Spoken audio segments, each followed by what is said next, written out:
Patients with BRAF V600E mutations with colorectal cancers currently have access to targeted therapies in second-line settings, so after progression on standard chemotherapy.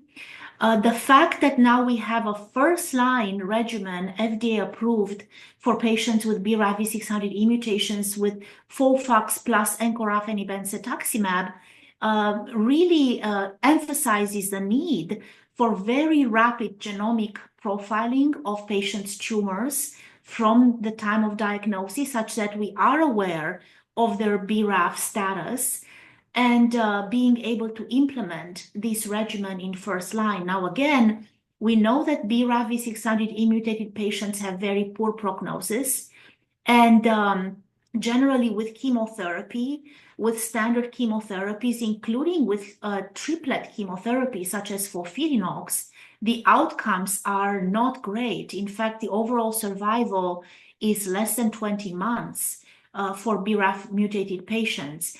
And even in second-line setting with targeted therapies, the time to progression, the progression-free survival is only about 4 months.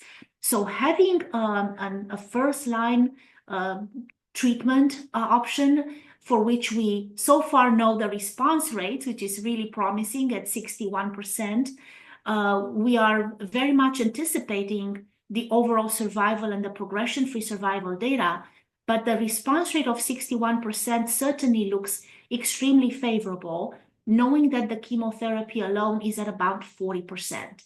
So these patients need any help they can get for better outcomes, because chemotherapy alone is simply not sufficient.